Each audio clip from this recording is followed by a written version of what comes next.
Hola, me llamo Inmaculada Guzmán y soy la PTSC de los institutos María Rodrigo y Mariana Pineda. Bien, vamos a seguir con el cuaderno de mi nueva vida. Esta vez nos vamos a volver a ir al apartado de lo académico y en él vamos a hacer un análisis DAFO. Eso es lo que vamos a hacer hoy, un análisis DAFO. Bien, como podéis observar, el análisis DAFO viene de las iniciales D de debilidades, A de amenazas, F de fortalezas y O de oportunidades. Muy bien. ¿Cuándo se utiliza un análisis DAFO? Siempre que yo quiero conseguir cualquier objetivo, sea el que sea en mi vida, lo que yo voy a poder hacer es este análisis. En esta columna de aquí estaría lo que tiene que ver contigo, es decir, tus debilidades y tus fortalezas. En esta columna de aquí estaría lo que tiene que ver con el ambiente, es decir, las oportunidades que hay en el medio y las amenazas que hay en el medio. En esta fila de aquí ponemos lo negativo, que sería las debilidades que yo tengo más las amenazas que hay en el ambiente, y en esta fila de aquí pondríamos lo que hay de positivo, es decir, lo que yo tengo en mí mismo de positivo, es decir, mis fortalezas, más lo que hay en el ambiente de positivo, que serían las oportunidades. Y en este análisis se utiliza para cualquier objetivo que yo quiero conseguir. Vamos a presuponer que el objetivo que yo quiero conseguir es sacarme la ESO. Entonces yo lo que tengo que ver es qué hay en mí mismo que pueda impedirme sacar la ESO. Por ejemplo, puede ser que soy un vago. Podría ser una cosa que hay en mí que me impide conseguir el objetivo. O que me gusta mucho jugar a las consolas, por ejemplo, podría ser otra debilidad mía. Como esa podemos poner todas las que veamos. Vale, en amenazas, es decir, tendríamos que ver qué hay en el ambiente que me puede impedir conseguir ese objetivo. Por ejemplo, ¿qué amenazas puedo tener? Salir con los amigos.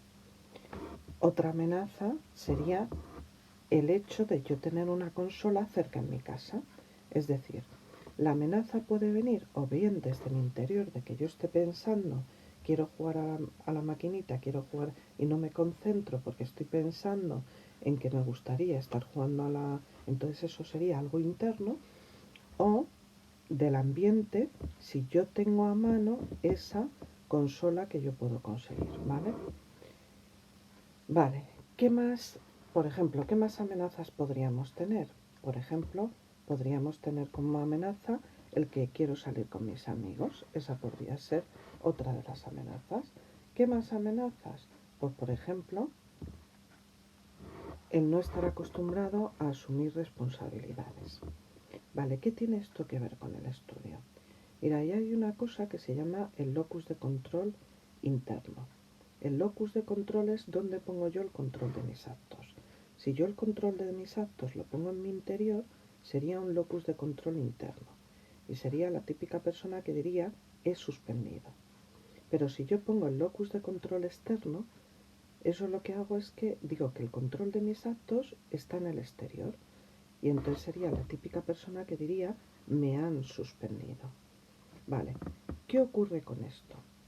Cuando yo digo me han suspendido, yo no tengo el poder de poder aprobar. El poder lo tienen otros, porque son otros los que me han suspendido, no yo. Sin embargo, cuando yo digo he suspendido, yo puedo hacer algo para cambiar mi vida. Vale, como os podéis imaginar, es muy importante tener un locus de control interno. ¿Por qué? Porque entonces yo voy a poder controlar mi vida. De hecho, las personas que tienen locus de control interno tienen menos depresión y menos ansiedad. ¿Por qué?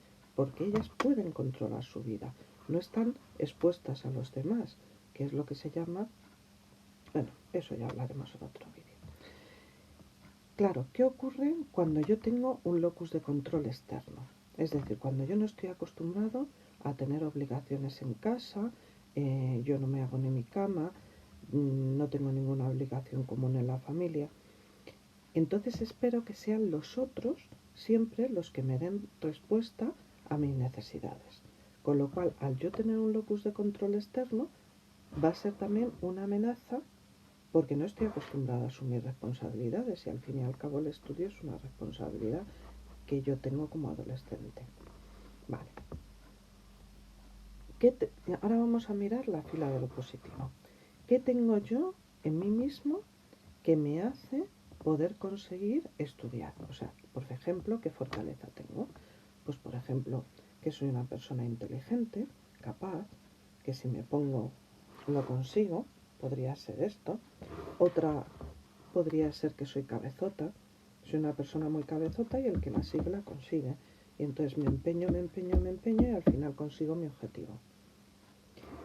¿Qué oportunidades tengo en el medio? Pues puedo tener en el medio los profesores que me apoyan, mi padre que le puedo pedir, por ejemplo, que me ayude, que esté conmigo, que me pregunte la lección, o si hay algo que no entienda en un momento dado. Vale, ¿qué más puedo tener? Por ejemplo, puedo tener el apoyo en una academia, un apoyo extraescolar, un amigo que también quiere sacársela eso y entonces estudia conmigo, por ejemplo. Cualquier cosa que a vosotros os ocurra, en plan lluvia de ideas, o sea, a ver qué se me ocurre y lo voy apuntando. Bien, ¿ahora qué necesitamos? Ahora necesitamos cambiar lo que hay de negativo, ponerlo en positivo. Entonces, vamos a imaginar, por ejemplo, cuando yo he dicho que soy un vago. ¿Cómo puedo sobrepasarlo? Porque yo lo que quiero es como doblar la hoja, es decir, lo que hay de negativo en mí, convertirlo en positivo. ¿Cómo puedo hacer eso? Imaginemos, por ejemplo, el ser vago. Si yo soy una persona vaga, pero me encanta, por ejemplo, jugar con una consola, yo lo que puedo hacer es utilizar la consola, que podría ser un refuerzo, porque a mí me gusta mucho, y aprovechar la oportunidad de mis padres de decirles, oye papá, mira, quiero sacármela eso.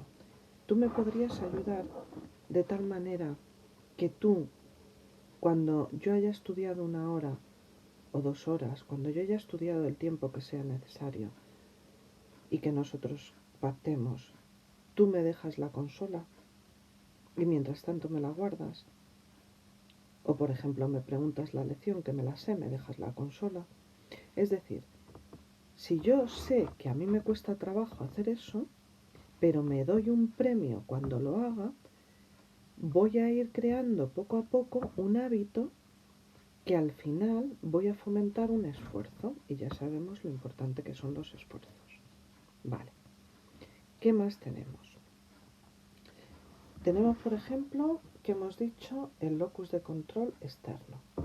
El locus de control externo sería una debilidad que yo tengo, que ha venido favorecida porque no tengo a lo mejor una responsabilidad en casa.